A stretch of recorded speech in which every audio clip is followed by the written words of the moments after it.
Here's my audience.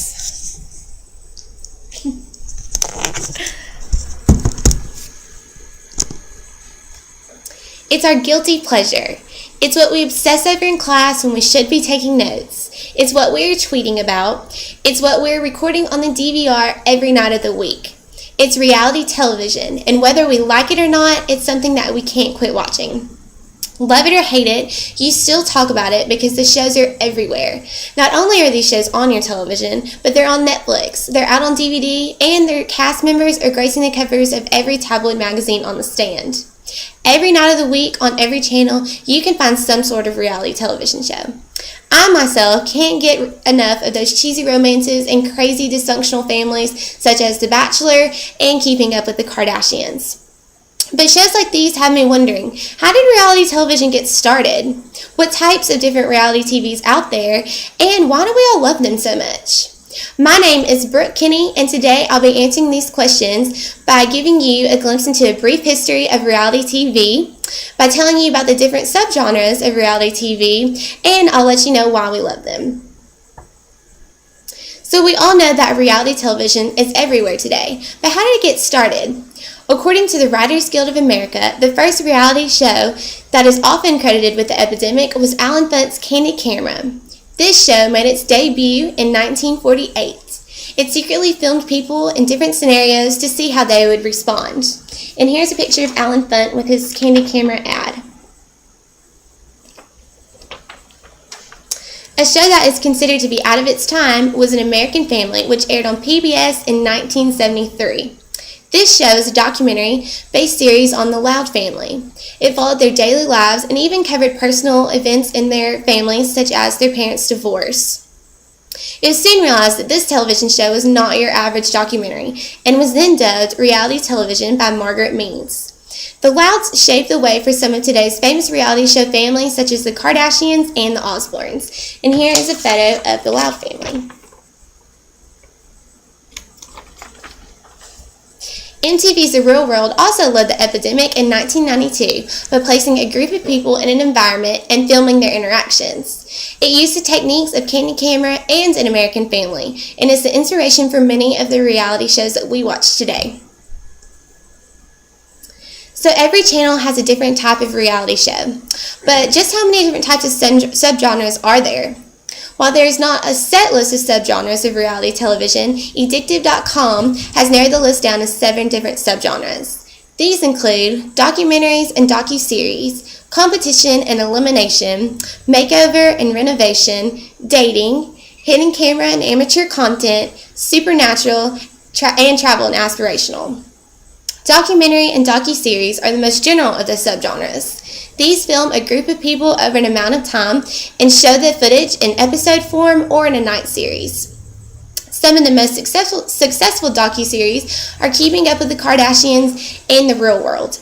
The footage is edited and shaped to form a story that can sometimes be questioned of its true reality.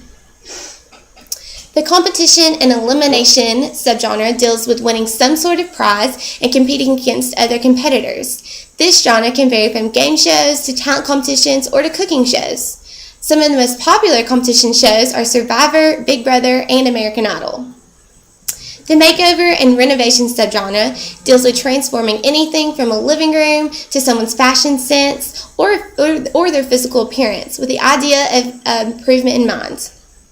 Examples of this genre would be Extreme Makeover Home Edition, where a team of designers completely renovate a house for a family in need. What Not to Wear, a show that gives a contestant $5,000 and the help of 2 stylists to completely redo their wardrobe. And The Biggest Loser, a show where the competitors try and lose the most weight. The dating subgenre involves a typical boy meets girl love story. These types of shows can vary from elimination to matchmaking. One of the most well-known dating television shows is The Bachelor, where the guy will meet a group of women and eliminate them weekly until he finds the girl that he wants to marry. Hidden camera and amateur content cover secretly filming people in a variety of different scenarios to see how they react. People also may submit funny or interesting videos for a cash prize. These shows can vary from pranks to controversial and serious instances. Some of these well-known shows are Candid Camera, Punks, where Ashton Kutcher would prank celebrities, and America's Funniest Home Videos. The supernatural subgenre investigates paranormal occurrences. These shows vary from ghost searching to mediums giving sidekicks reading to people who have lost loved ones. And examples of this show would be Ghost Hunters, where a team visits different locations that are said to be haunted and put their paranormal skills to use to find any ghostly action. Travel and aspirational shows give people a glimpse into luxurious vacations or lifestyles from the comfort of their own home. Lifestyles of the rich and the famous and MTV's Cribs are examples of this subgenre. So we all have our favorite reality shows, but have you thought about what makes them so popular?